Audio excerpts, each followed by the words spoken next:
Toyota High School Showdown. I'm Mike Herndon. I'm Brad Lowell. We're here at Springhill Toyota on Government Boulevard at I-65. We're going to talk a little bit about high school football this weekend in Mobile. Mobile County Public Schools had 4 undefeated teams going into play last week.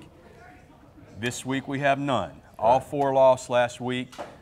Fairhope knocked off Theodore in a tough one. Blunt played what many considered the game of the week against Saraland, and took it on the chin.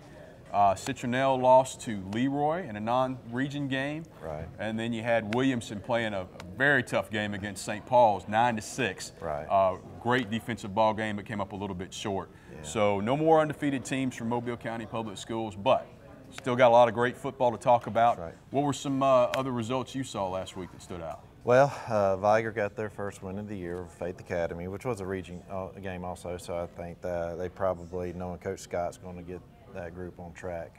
Viger's always been known to finish strong, and I don't see any difference.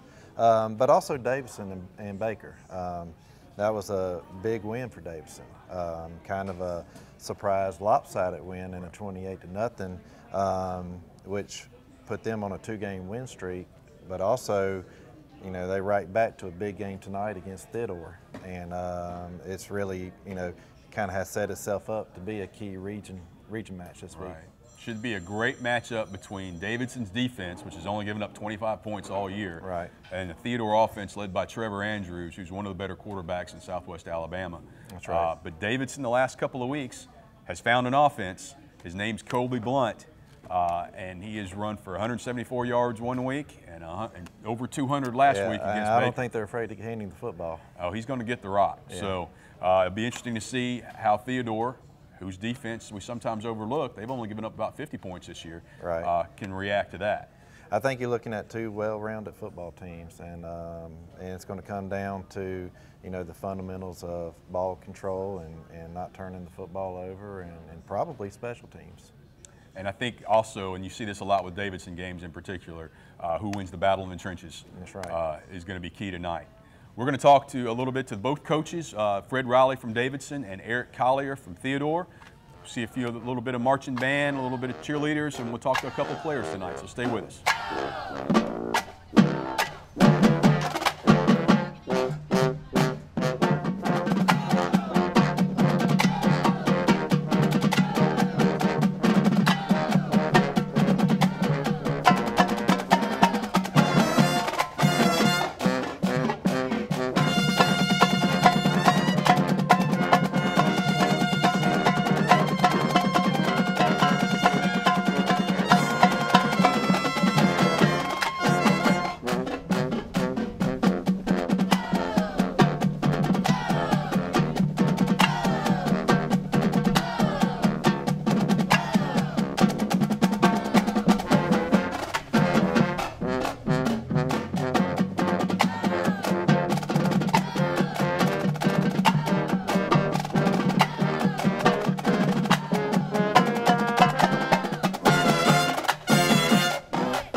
That was the Davidson Marching Band, and we're back here at Springhill Toyota with Davidson head football coach Fred Riley.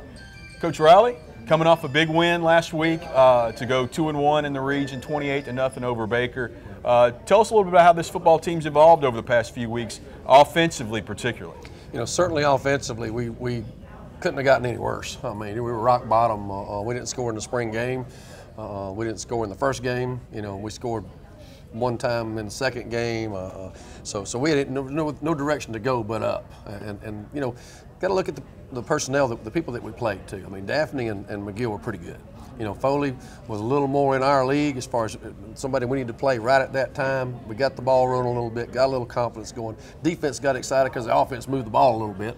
And then last week, I certainly wouldn't have predicted that we would beat Baker 28-0. I really thought it'd be a 14-10 kind of game, or 17-7. It would be that kind of game. But we had a pick six. We had a 91-yard, almost pick six, down to the 1 foot line. So the defense really accounted for 2 touchdowns in that game. The offense too, and so we're moving in the right direction. Somebody asked me if we've turned the corner yet, and I said no, we're in the curve though. I mean, we're in the curve. We're getting there. Certainly have found a spark in Kobe Blunt, running back, 174 yards against Foley, a little over 200 last week. And I understand he didn't go through spring. Tell us a little bit about him. Kobe's a baseball player and fancies himself a baseball player. And he told us before spring practice that he decided he wasn't going to play.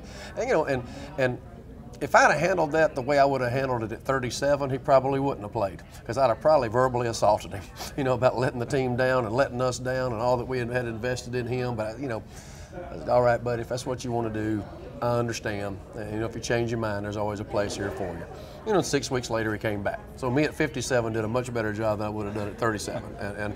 And we're glad that he's back. He's having the time of his life. He's glad he came back. His parents are glad, and certainly his teammates are glad he's playing. Who do you have here with you tonight? This is Cameron Owens. Cameron Owens is inside linebacker for us. He's a senior, a 30 ACT, and a starting football player for us. Bandy of the South rules again, and Cameron makes a lot of our calls for us defensively, and represents Davidson very well. Well, Cameron, obviously making a 30 on the ACT, you have some definite future plans as far as your education. Tell us a little bit about those plans. Plan on going to college to become an engineer. Okay. And hopefully continue on from there. Are you in the EPIC program at Davidson, the engineering track? Tell us a little bit about that. Well, we start off as a freshman, you work your way up and you take engineering courses, and then eventually you take a pathway. You can choose different pathways. So I chose engineering pathway since that's what I want to do. And now I'm getting prepared to go to college and take those courses. Coach Riley, you're a veteran coach and you've been around for a long time. Your team this year started off 0-2, but like we talked about earlier, against 2 very good football teams, traditional powers. How do you keep your guys motivated when, even though it's an 0-2 start, you still know the potential of what your team has, but sometimes players kind of could lose focus? So how do you go about keeping that focus, and then you ended up on a 2-game win streak? Well, and again with this team, we talked about it as a staff all year. We were not going to put tremendous pressure on the offensive side of the ball going into the year, because we really didn't know what to expect from them. They didn't know what to expect from themselves. Now, we had high expectations for the defense, and we had high expectations for our kicking. But in terms of winning and losing, we just really never talk about it. If we just buy into the, and Coach Saban didn't invent the process. It's been around for a long time. He just uses the phrase a lot. If we just bought into what we were doing and hung in there and keep grinding and working, good things would happen. The kids did that. They bought into that. We kept practicing. We were practicing well the whole time. And I think one of the big things is make sure that you don't, eat your own. When you lose a couple of games, don't turn on your kids. Don't turn on each other. I mean, just keep working and keep grinding, and it's a long season. And like I told them, we could have played 4 really poor teams, be 4-0, but not be as good as we are right now because of the caliber of competition we played. It's really all relative, and so we hopefully say the right things and do the right things all year long to prepare us for adversity and don't have knee-jerk reactions, win or lose. You mentioned the expectations for the defense. 25 points allowed in 4 games. Right. Has this defense exceeded your expectations so far? A little bit. And really they've only given up 23 because the offense has had a safety. Right. So the offense scored 2 for McGill. Especially with modern football. I mean, when you're talking about normally, it's been taking 24 to 27 points a game to win now for a while in high school. But now down here, right now 17 gives you a shot now. I mean, with a lack of explosive playmakers in 7A right now throughout. I mean, Murphy has a couple. All of us sort of have one, but you don't have a bunch of them. So you sort of load up on that one explosive guy that everybody has and make the other guys beat you. And because of that, point totals are down, defensive struggles. It's almost back to playing in the 90s in terms of making sure you play good field position. You know when to punt the ball. You don't mess things up backed up, and play the game the way we used to coach it 15 years ago. And that's just sort of a cycle we're in the region right now and in Mobile right now in terms of 7A. Well, Coach, I know this is a big week. against a team. Both you guys and Theodore have only one loss in the region, so this could really set the tone as kind of being in the upper echelon of the region, or trying to fight from the bottom after this game. And it's a short week, so you know, I know as far as getting the kids ready they're probably ready to play. But in the mindset, what do you think are going to be some of the keys this week? Right, and certainly to address what you said, I mean, when you get, I think the region's going to be a mess at the end. And a head-to-head tiebreaker is big. I mean, you could have a bunch of teams sitting there at you know, 5-3 or 4-4. 3-5 might be in the hunt for that fourth spot, and so a game that you lost in the front half of the season may come back and bite you on the back end when it comes to tiebreakers. So certainly they're all important. You know, for this, you know, for us to be successful with this team, you know, we've got to win 2 of the 3 areas. I mean, we have got to win the kicking game and defense, or the kicking game and offense, but at least 2 of the 3. And if the 2 really are defense and kicking, then offensively we got to win the turnover battle. And if we can do those things, even if we're not tremendously productive offensively in terms of a lot of yards and a lot of points, if we can play to our strength and not give the other team the ball on the other end of the field. I mean, the points that we've given up this year, a 30-yard field goal by Daphne after a punt return, a 27-yard drive by McGill, a 22-yard drive by McGill, you know, all off of field position, and Foley, I think, had a 50-yard drive. So, you know, nobody has started on their end of the field and scored on us yet. You know, so if we'll just know who we are, you know, and do what we do, and even as a staff, not, you know, offensive coaches, they want to score every time they got the ball, and defensive coaches want to slap them 3 and out every time, but that's not realistic. You have to recognize the game situation and be wise in your calls also. We've got to do that too. That was Davidson coach Fred Riley, and we're going to let the Davidson marching band play us into break.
It was Theodore's marching band, and now we're here at Springhill Toyota with Theodore head coach Eric Collier and his quarterback, Trevor Andrews.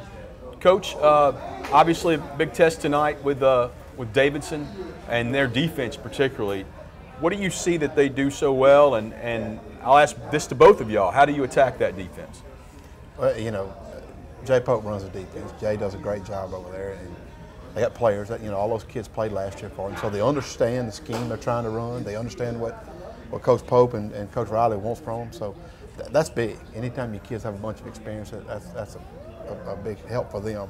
But, you know, you're looking at their kids, the defensive end's a good player, the nose is a good player. There's really not a weakness there. So the best thing you can do is go in there and make sure you're sound, make sure you don't screw it up, and make sure you don't turn the football over. But defensively, they're good. They really are. Trevor, what do you see looking at that Davidson defense? How do you hope to attack it tonight?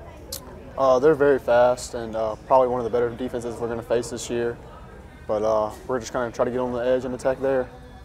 You've had last week notwithstanding, I know that was a little bit of a disappointment, but you have a great start to the season.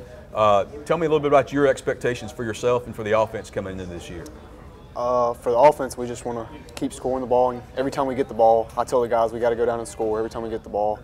And just be confident in what we do and just do the little things right, and everything will work itself out. Coach, undefeated until last week, stumbled against Fairhope, had some special teams problems. How do you get those sorts of things cleaned up in a week? We just go back and fix the problems you had. You know, we had a couple kids that overset on protection, so we had to go back and clean some of that up.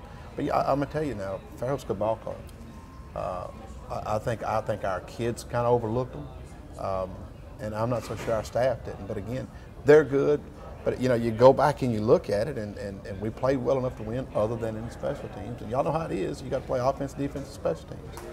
And special teams is what cost us. You know, if we don't get to block punt, you know, maybe a whole different ball game. But it didn't just go down to that. That was big in the game. But we had a bad snap on another punt. You know, so we had a number of issues in our special teams, and that's something, you know, we spend a lot of time on. So it's frustrating. You go in there and you don't play as well on Friday night. But our kids are resilient. They've come back out this week. We've had a good week of practice. We've changed a few things on special teams. So we feel good about what we're going into the game with right now. Then it just comes a matter of executing. Coach, you know, it's 7A Region 1 is as we know, it's a grind throughout the year. And you know, you guys are in a position where you only have one loss right now, so is Davidson, and every week is a critical week. Yeah. You know, how do you keep your players motivated, you know, throughout the week to get ready for the next one? Because you can't dwell on a loss. You have to move forward and get ready. So what are some of the things that you preach on to your guys, you know, throughout the week?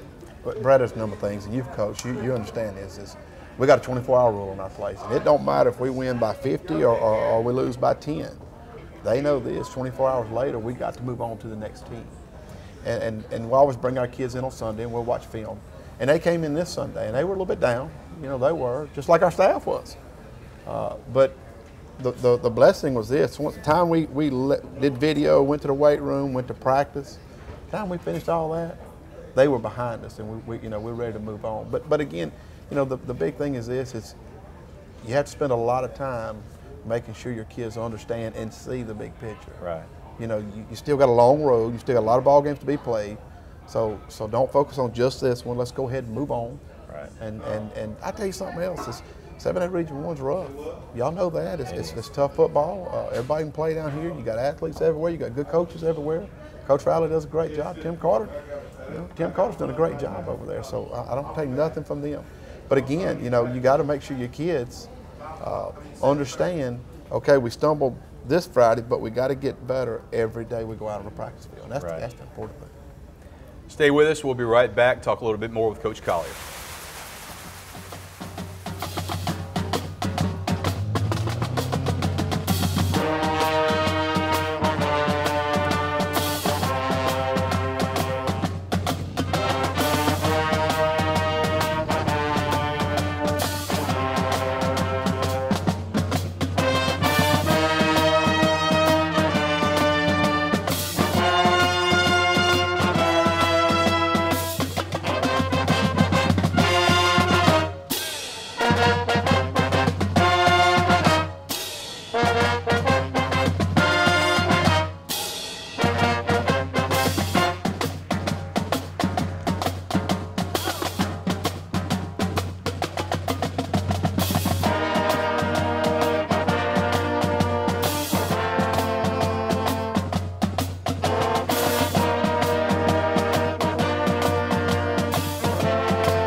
And we're back at Springhill Toyota here with Theodore head coach Eric Collier, and we've got a new player with us. Coach, tell us who we've got here.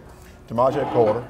Timaje is a 3-year starter for us, does a great job, plays nose for us, and a great leader for our team. So he's been a blessing to us. Unfortunately, he's a senior. We'd love to have him back another year. But he does a great job for us, and we're looking for a good ball game out of him tomorrow night. So let's make sure we do that. Yes, sir. With all the talk, and rightfully so, about your offense and the explosiveness you have there, defense may get overlooked a little bit, but you've only given up about 50 points this year. Tell me a little bit about how the defense has come together and played this year. You know, Ham Barnett came in. Ham's been with us since the spring, and he runs the defense, and he does a great job. I tell you, he studies all the time. You know, he's just one of those guys. He loves ball. He's always studying it. And I tell you something else. He's really came in, and our kids have adapted to him, and they really play for him. And that's important. You know, we got other guys over there. You know, Travis Williamson's there, and Travis does our secondary, and Kenneth McCover helps with our linebackers, and then we got Perez Nelson helps with linebackers, and Vincent Norvell does our defensive line. So we got a good little staff there, and they work well together. But the biggest thing is our kids believe in them, and our kids play hard for them. Timaje, Davidson looks like they've found a run game just in time to meet you guys. What have you seen out of their offense, and in particular their running game? Their offensive line, they get off the ball, and they do a good job getting up to the backers. But I feel like we have a good scheme this week, and Coach has prepared us well, you know, for our D linemen to let our linebackers flow this week. What do you got to do to slow them down? Stop Blunt. You know, he's been the key for them the past 2 games, and if we eliminate him and get them into throwing the ball, that's something that they don't like to do. So we stop him, and I see our defense win the game. Coach, I know you had Trevor here earlier, and I have Timaje, but I saw something on social media today where you actually took a picture for academic reasons. And so what I saw is 2 of your better leaders also performing in the classroom. Can you tell us a little bit about that? That's important. Y'all know how it is. Guys, football's football, and we all want to win all the ball games, but the bottom line is this: we're here to make them better people. And both these young men have done well in the classroom, and they've always done well in the classroom. I think we had 5 or 6 kids. I mean, we had. I think it was like 7. 7 kids. So, you know, they're National Honor Society kids. They're role models for the other kids in the school, and that's what you want. And that's our job as coaches, and our job as teachers and administrators is, you know, when they leave here, you want them to leave and be productive citizens and go out and get a job. Like I tell them all the time, go get a job, because I'm getting old and they got to pay taxes and take care of Social Security for us. So I'm hoping and praying we're going down that road. Timaje, college aspirations after this? I understand you got some colleges looking at you, right? Yes, sir.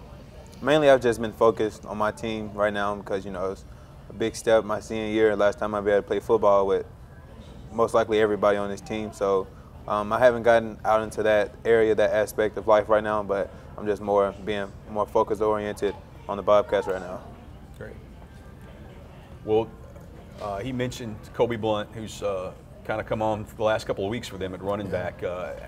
How do you see the defense attacking that offense, and is it dangerous to focus on one guy and put all your effort on stopping him?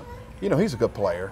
He's not a real big kid. He's a shifty kid. He's the kind of kid who doesn't need a big seam, but he can get out on you quick. But, you know, you mentioned focusing on him. You know, the big thing is we're going to make sure we're gap sound, and all that will take care of itself. And we've done that. You know, our kids have got a good plan. And, you know, you can always tell Wednesday and Thursday going in if they've got it figured out or not. If they don't have it on Thursday, you got a problem. You know how that is, Brad. You ran defenses forever. But they do. They've got it figured out. But, you know, he's a good player. He can run. He's elusive.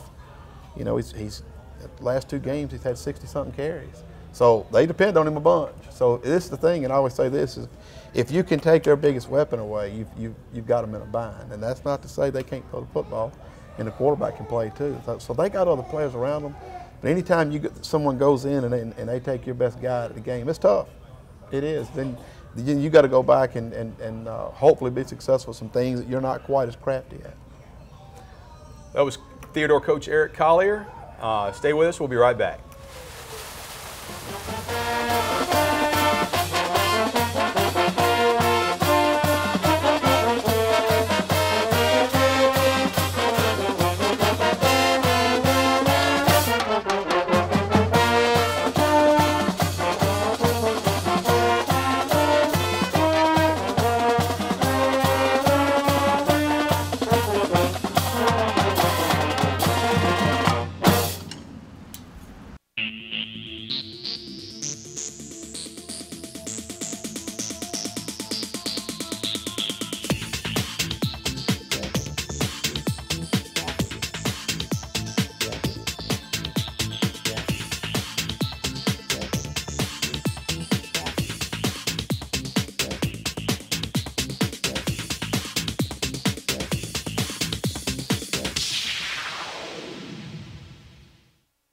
Hello, I'm Helena Tyler. I would like to invite you to join me for Inside Education.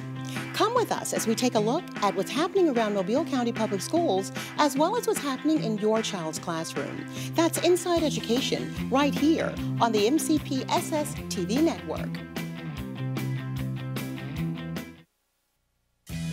It's here, the MCPSS mobile app. It's a way for you to stay connected and informed with all of the happenings around the school district. Receive weather alerts, check your child's grades and homework, plus more. Watch sports, original programming, find school locations, and read the latest news. Stay connected with all your favorite social networking sites. Download it today for free.